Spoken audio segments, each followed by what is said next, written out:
The PBS and Understanding American Tariffs. Hi, everyone, and welcome to Ainsley Insights, brought to you by Ainsley Bullion, Ainsley Crypto, and the Gold and Silver Standard. Today, welcome back, Alex. And she had a bit of a controversial article. I thought it was a slightly controversial, or some people think it was controversial, digging into the PBS. Controversial because I don't really hear people talking about it in this light, but I do hear people talking a lot about tariffs and about how we fit in the world with all this. Pulled it all together really well, I think. How are you going today, Alex? I'm going well. How are you? Good, good. Now, you were sort of shaking your head there. You probably don't think this is controversial, but let's start off with this idea of the PBS. The PBS in itself is probably controversial when you speak to a lot of Australians. What is it for people who aren't really familiar? And why is it even a topic for us to be talking about today? I'll start with, the controversial thing. I was just given a different perspective on this the other day. And then when you think about it in the context of Americans and being American and what they're paying for right now for drugs compared to the rest of the world, I would be pretty annoyed if I was them, quite frankly. And I think sometimes when you try to understand why people are doing things, you need to understand both sides of the argument. And there is a fair argument in this regard to both sides. So going to the PBS, or the Pharmaceutical Benefit Scheme, which actually started 1945, really fundamentally, more penicillin, that sort of stuff way back when. And it's grown under many governments over many years, but probably where it got to the sticking point we're at now was under the Howard government, when Tony Abbott started negotiating directly to pharmaceutical companies on behalf of Australia. So straight away, you can see as a country, we've probably got a bit of an imbalance when negotiating with a pharmaceutical company. So it gave us purchasing power and it gave us the ability to buy drugs very cheaply. And then what actually happened is the rest of the world followed. So the rest of the world saw what Australia was doing and said, oh, hey, look how cheap they're getting their drugs. Maybe we should be doing the same. Who did not follow was America, who have a deregulated medical system, whose pharmaceutical companies said, hey, if you want to keep getting drugs and you want us to keep making and innovating, you can't negotiate us to zero, which is what the rest of the world has done. So yeah, that's a bit of background and context for the Pharmaceutical Benefit Scheme, and why Australia is such a thorn in the US's side is because we started this. And it is fascinating because when I started that off and I poked that controversial line, it's often as is often the case, people don't understand all that background. When they start to get a bit of background about this, you made that point brilliantly there, that you go, oh, well, hang on. You can see that there are two sides to this story, because a lot of people in Australia would be going, well, hang on, we're still paying a lot for our medications. Yes, we get a lot of stuff subsidized, but it's still not a cheap trip to the chemist, for example. It still ends up costing you quite a bit. But when you dig deeper into that, as you have done in this article, you're highlighting that the US is effectively subsidizing Australian medicines because when you look at the way that they're priced, it's, even though we might be paying a lot, the cost involved in producing that is actually much higher. How is it different what we pay here and what people in the US are paying? Well, I mean, number one, we're subsidised, so we don't necessarily see what we're ultimately paying. But at the end of the day, like looking at something like Ozempic, the US pays $1,000 a month. We pay the equivalent of 200 US a month. Like, they're miles different. And what's actually happened over time, after speaking to some people in the pharmaceutical industry, is, as far as drugs are concerned, if there's a company in the US maybe acquiring a company, or maybe developing a drug, they literally discount most of the world. And they look at US. So the US is funding world innovation in drugs. You look at the US, where they make up 4% of consumption with drugs, they make up 45% of the profitability for the pharmaceutical companies. So, we're paying less, and they're funding basically innovation and development. Where I get stuck on this argument, and I've had this argument personally with a number of people outside of this context, but just this idea that America cries poor in this scenario, right? Like, where I struggle a little bit is that when you have the reserve currency, you almost have unlimited ability to print money, which we have seen the US do over a long period of time. So they have benefited substantially from that. Like the strength, the powerhouse that the US is on the back of that status with the reserve currency. So when arguments come up like this, is it just rational capitalism that people or countries like Australia go, well, we've got to get our bit back on that. We've got to, get our fair share. How do you think about that angle when you talk about this issue specifically? Is it something that the US should just suck it up because you've got it pretty good there with that reserve currency status, or is there really some underlying unfairness there that Australia really is taking too far? So, in regards to the reserve status that the US has had since the 1960s, they have benefited. They have deep capital markets. Everyone uses the US dollar, which allows them to sell their bonds, and they've got a $36 trillion deficit now. It's benefited them. So these companies, these pharmaceutical companies that float on the US stock exchange, generally have a higher valuation, and their access to capital for development is a lot higher. So that is the benefit that they've achieved, being reserve status. But then look at who owns the shares of these companies and look who has ultimately benefited.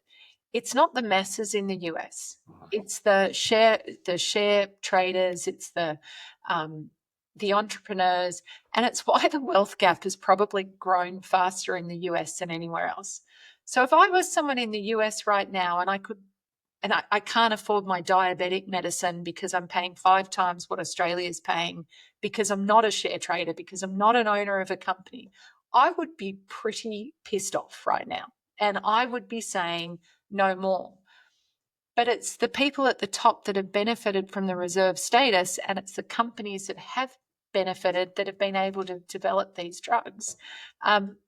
So to discount that is wrong, but to discount the inequality on the other side of these, smaller individuals in the US subsidizing the world, you can't steer away from that also.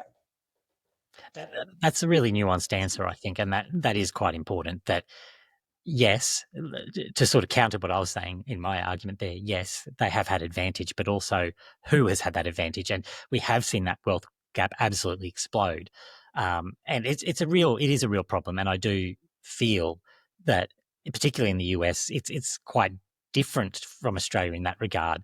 Yes, we have a wealth gap here, but it's not even comparable to what you're seeing from the wealthiest, who are just extraordinarily wealthy in the US, to the average. When you think of it, that sort of average person who is nowhere near that Well, level of wealth. who literally cannot afford the drugs. Like, it is crazy that they can't afford the drugs. Companies in their country have made the drugs. In Australia, it's $30 a month. There it's $2,000 a month. They can't afford life-saving drugs. And here we're benefiting. It is, how can you discount how angry they are over there? And that absolutely makes sense for some of this anger that exists in that. I get that. That does make sense to me. When just turning it slightly to think about what happens if this continues, because when you think about innovation, obviously the US has been a massive innovator when it comes to medicine. How does that get impacted if this doesn't change? Because ultimately, does it matter in the end? Do they innovate anyway because they're still making money from the US? But if you've got an administration coming in saying, no, we're putting a stop to that, how do you think about that angle of it, the innovation angle, if things continue the way they are? So the problem with it is that Trump puts on tariffs, which, as you know, I'm both for and against in certain aspects, but he puts on tariffs, and what it will probably do is it will mean the rest of the world shifts away from reserve currency as best as they can. You're not trading as much in US dollar terms if everything's insular in the US economy, and you want to look more towards China or Canada or the UK to be trading partners. You stop trading in US dollars. So the reserve currency, at least, in some respects becomes less significant, and that capital that is available and the stock prices that are achievable because of so much capital there will diminish. And you would think, therefore, that the return on investment, because your company's worth less, will diminish, and therefore innovation, at least in the US, might decline. But in the rest of the world, if they do start investing in their own countries, perhaps that increases. So overall, I'd say it's a bad thing, though. Well, it's certainly not going to be a quick thing, and that, I think, is coming to light with all this talk around tariffs and things that are starting to happen. Because yes, we can say, well, we want to bring car manufacturing back to the US as an example. Yeah. That you don't fire that up overnight. No. That's one thing that plays in my mind, is it takes a very long time to do that. Also, if you're starting a brand new car factory, you're probably hiring a whole lot of robots. You're probably not hiring a whole lot of people. It's going to be very different because it's going to be a very modern factory as opposed to existing previous factories. So there's a lot going. There's so much going on. I think it's very difficult to predict how it ends up. It seems very complex. And that probably leads into my last question around this. There does seem to be, and you've highlighted this in that last response about what's going on generally across the globe, shifting alliances somewhat. It seems like we're going to have that bumpy road ahead that you've referenced. If you think about it from your perspective, if we've got a country like Australia with that long history of the alliance that we have with the US, is this the beginning of a broader realignment that might affect us here, that global cooperation changes? How do you think about the big picture here about where all this is going when it really is so unpredictable? I mean, alliances were drawn around the end of World War II. That's what they were drawn by, and that was 80 years ago. There's not many people alive anymore that even remember the war or had any, they were children. So this was going to happen.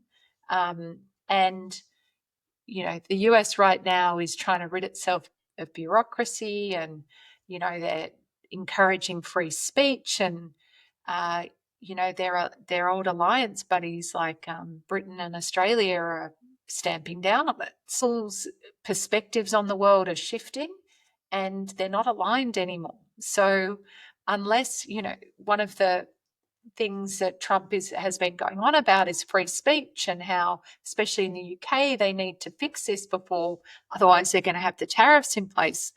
There was an article this week on some two parents that got arrested for criticizing a school, I think, in the UK. Like, there's stuff going on that contradicts what the US is trying to achieve, I guess, in free speech. And so if that stuff continues, alliances mean nothing anymore, because beliefs and constitutions are no longer aligned. It's a big topic. There's so much there. Look, I always love talking to you about this stuff, but I particularly love this one today because there is just so much meat in there that we can continue to dig into, and we will continue to dig into, I'm sure, over the weeks ahead. But really love that one today. Thanks for your work on it, Alex. It's going to be great. Liberation Day. Liberation Day. Yeah, it was very, very interesting times we live in. Thank you, everyone, for watching. We'll chat again soon.